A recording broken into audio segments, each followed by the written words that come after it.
ಬರುತ್ತೆ. ಸೊ ಇಲ್ಲಿ ಏನು ಮಾಡ್ಬೇಕು, ನೀವು ನಿಮ್ಮದು ಇಮೇಲ್ ಐ ಡಿನ ಎಂಟರ್ ಮಾಡಬೇಕು. ಈ ಆಫೀಸ್ಗೆ ಅಂತ ನಿಮ್ಗೆ ಯೂಸ್ ಮಾಡೋಕ್ಕೆ ಇಮೇಲ್ ಐ ಡಿ ಕ್ರಿಯೇಟ್ ಮಾಡಿಕೊಟ್ಟಿದ್ದಾರಲ್ಲ, ಆ ಇಮೇಲ್ ಐ ಡಿನ ಎಂಟರ್ ಮಾಡಬೇಕು. ಆಮೇಲೆ ಇಲ್ಲಿ ನೆಕ್ಸ್ಟು ಪಾಸ್ವರ್ಡ್ನ ಎಂಟರ್ ಮಾಡ್ತೀರಾ. ಸೊ ನಿಮ್ಮ ಹತ್ರ ಇಮೇಲ್ ಐ ಡಿ ಇಲ್ಲ ಅಂತಂದರೆ, ನೀವು ಏನಾದರೂ ನಿಮಗೆ ನೆನಪಿಲ್ಲ ಅಂದರೆ ನೀವು ಡೈರೆಕ್ಟಾಗಿ ಮೊಬೈಲ್ ನಂಬರ್ನ ಕೂಡ ಎಂಟರ್ ಮಾಡ್ಬೋದು. ಮೊಬೈಲ್ ನಂಬರ್ನ ಎಂಟರ್ ಮಾಡಿಬಿಟ್ಟು ಅದರಿಂದ ಕೂಡ ನೀವು ಏನು ಮಾಡ್ಬೋದು, ಲಾಗಿನ್ ಆಗ್ಬೋದು. ಒಂದು ಒ ಟಿ ಪಿ ಬರುತ್ತೆ. ಒ ಟಿ ಪಿ ಬಂದ ತಕ್ಷಣ ನಿಮಗೆ ಲಾಗಿನ್ ಆಗುತ್ತೆ.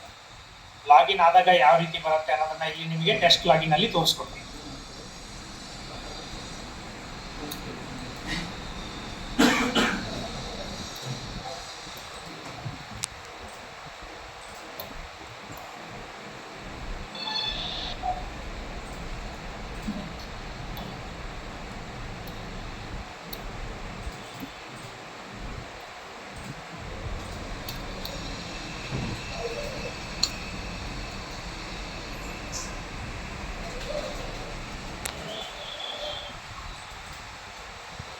ಸೊ ನೀವು ಲಾಗಿನ್ ಆದ ತಕ್ಷಣನೇ ನಿಮಗೆ ಇಲ್ಲಿ ಈ ಥರ ಇಂಟರ್ಫೇಸ್ ಬರುತ್ತೆ.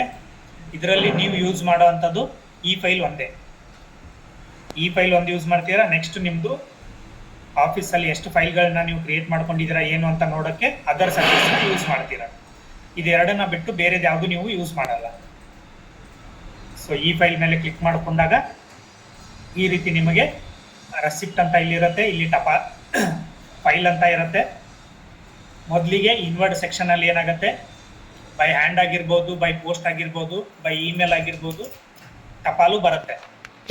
ಟಪಾಲ್ ಬಂದಾಗ ನೀವೇನು ಮಾಡಬೇಕು, ಅದನ್ನು ಸ್ಕ್ಯಾನ್ ಮಾಡಿಕೊಂಡು ಪಿ ಡಿ ಎಫ್ ಕನ್ವರ್ಟ್ ಮಾಡ್ಕೋಬೇಕು. ಸ್ಕ್ಯಾನ್ ಮಾಡ್ಕೊಂಡು ಪಿ ಡಿ ಎಫ್ ಕನ್ವರ್ಟ್ ಮಾಡಿಕೊಂಡು ನಿಮ್ಮ ಸಿಸ್ಟಮಲ್ಲಿ ಸ್ಟೋರ್ ಮಾಡಿ ಇಟ್ಕೋಬೇಕು. ನೆಕ್ಸ್ಟ್ ಅದನ್ನು ಈ ಆಫೀಸಲ್ಲಿ ರೆಸಿಪ್ಟ್ ಆಗಿ ಕ್ರಿಯೇಟ್ ಮಾಡ್ಕೋಬೇಕು. ಯಾವ ಥರ ರೆಸಿಪ್ಟ್ ಆಗಿ ಕ್ರಿಯೇಟ್ ಮಾಡ್ಕೋಬೇಕು ಅಂತಂದರೆ, ಇಲ್ಲಿ ಆರ್ ಅಂತ ಕಾಣಿಸ್ತಾ ಇದೆ. ಆರ್ ಅಂದರೆ ರೆಸಿಪ್ಟ್ ಸೆಕ್ಷನ್. ಇಲ್ಲಿ ರೆಸಿಪ್ಟ್ ಮೇಲೆ ಕ್ಲಿಕ್ ಮಾಡ್ಕೊಂಡಾಗ ಇಲ್ಲಿ ನಿಮಗೆ ಬ್ರೌಸ್ ಆ್ಯಂಡ್ ಡೈರೈಸ್ ಅಂತ ಇರುತ್ತೆ. ಈ ಬ್ರೌಸ್ ಆ್ಯಂಡ್ ಡೈರೈಸ್ ಮೇಲೆ ಕ್ಲಿಕ್ ಮಾಡ್ಕೊಂಡ ತಕ್ಷಣ ಇಲ್ಲಿ ಎಲೆಕ್ಟ್ರಾನಿಕ್ ಅಂತ ಇರುತ್ತೆ.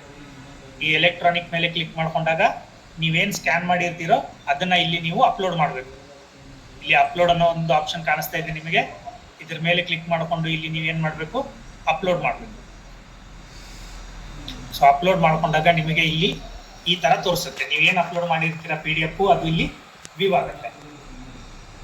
ನೆಕ್ಸ್ಟ್ ಏನು ಮಾಡ್ತೀರಾ, ಆ ಪಿ ಡಿ ಎಫ್ ಅಪ್ಲೋಡ್ ಆದ ಮೇಲೆ ನೆಕ್ಸ್ಟ್ ಇಲ್ಲಿ ಡೇರಿ ಡೀಟೇಲ್ಸ್ ಅಂತ ಇರುತ್ತೆ. ರೈಟ್ ಸೈಡಲ್ಲಿ ಡೇರಿ ಡೀಟೇಲ್ಸ್ ಅಂತ ಇರುತ್ತೆ. ಇಲ್ಲಿ ಡೇರಿ ಡೇಟ್ ಅಂತ ಇದೆ. ಡೇರಿ ಡೇಟ್ ಅಂದರೆ ನೀವು ಯಾವ ಡೇಟಿಗೆ ರೆಸಿಪ್ಟ್ನ ಜನ್ರೇಟ್ ಮಾಡ್ತಿದ್ದೀರಾ ಅದು ಆಟೋಮೆಟಿಕ್ ಆಗಿ ಸಿಸ್ಟಮ್ ತೊಗೊಳುತ್ತೆ. ನೆಕ್ಸ್ಟು ರಿಸೀವ್ಡ್ ಡೇಟ್ ಅಂತ ಇರುತ್ತೆ. ನಿಮ್ಮ ಆಫೀಸಿಗೆ ಆ ಟಪಾಲು ಯಾವ ತಾರೀಕಿಗೆ ಬಂದಿದೆ ಆ ಡೇಟ್ನ ಇಲ್ಲಿ ಎಂಟರ್ ಮಾಡಬೇಕು. ನೆಕ್ಸ್ಟು ಲೆಟರ್ ಡೇಟ್ ಅಂತ ಇರುತ್ತೆ. ಇಲ್ಲಿ ಲೆಟರ್ ಮೇಲೆ ಒಂದು ಡೇಟ್ ಇರುತ್ತೆ. ಲೆಟರ್ ಮೇಲಿರೋ ಡೇಟನ್ನು ನೀವು ಇಲ್ಲಿ ಎಂಟರ್ ಮಾಡಬೇಕು. ನೆಕ್ಸ್ಟು ಡೆಲಿವರಿ ಮೋಡ್ ಅಂತ ಇರುತ್ತೆ. ನಿಮಗೆ ಯಾವ ರೀತಿ ಅದು ಬೈ ಹ್ಯಾಂಡ್ ಬಂದಿದೆಯಾ, ಇಮೇಲ್ ಬಂದಿದೆಯಾ, ಪೋಸ್ಟ್ ಬಂದಿದೆಯಾ ಅದನ್ನು ಇಲ್ಲಿ ಸೆಲೆಕ್ಟ್ ಮಾಡ್ಕೊಳ್ಳೋದು. ನೆಕ್ಸ್ಟ್ ಇಲ್ಲಿ ಮಿನಿಸ್ಟ್ರಿ, ಡಿಪಾರ್ಟ್ಮೆಂಟ್, ಅದರ್ಸ್ ಅಂತ ಇರುತ್ತೆ. ಎಲ್ಲಿಂದ ಬಂದಿದೆ ಅದನ್ನು ನೀವು ಇಲ್ಲಿ ಟೈಪ್ ಮಾಡಬೇಕು. ನಾನಿಲ್ಲಿ ಟೆಸ್ಟ್ ಅಂತ ಮಾಡ್ತಾ ಇದ್ದೀನಿ.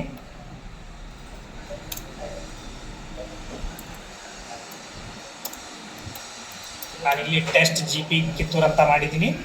ನೆಕ್ಸ್ಟ್ ಇಲ್ಲಿ ಕೆಳಗಡೆ ನೇಮ್ ಕೇಳುತ್ತೆ. ನೇಮಲ್ಲೂ ಕೂಡ ಎಲ್ಲಿಂದ ಬಂದಿದೆ ಅಥವಾ ಯಾರು ಸೆಂಡ್ ಮಾಡಿದ್ದಾರೆ ಅವ್ರ ನೇಮ್ ನಿಮಗೆ ಗೊತ್ತಿದ್ರೆ ಅದನ್ನು ಎಂಟರ್ ಮಾಡಬೇಕು. ಅದನ್ನು ಎಂಟರ್ ಮಾಡಿಬಿಟ್ಟು ನೆಕ್ಸ್ಟ್ ಇಲ್ಲಿ ಅಡ್ರೆಸ್ ಅಂತ ಇರುತ್ತೆ. ಅಡ್ರೆಸ್ಸಲ್ಲಿ ಯಾವ ಅಡ್ರೆಸ್ಸಿಂದ ಬಂದಿದೆ ಆ ಅಡ್ರೆಸ್ನ ಎಂಟರ್ ಮಾಡಬೇಕು. ನೆಕ್ಸ್ಟ್ ಅದಾದ ಮೇಲೆ ಕ್ಯಾಟಗರಿ ಆ್ಯಂಡ್ ಸಬ್ಜೆಕ್ಟ್ ಅಂತ ಇರುತ್ತೆ. ಕ್ಯಾಟಗರಿ ಆ್ಯಂಡ್ ಸಬ್ಜೆಕ್ಟಲ್ಲಿ ಯಾವ ಕ್ಯಾಟಗರಿಗೆ ಸಂಬಂಧಪಟ್ಟಿರೋ ಅಂತ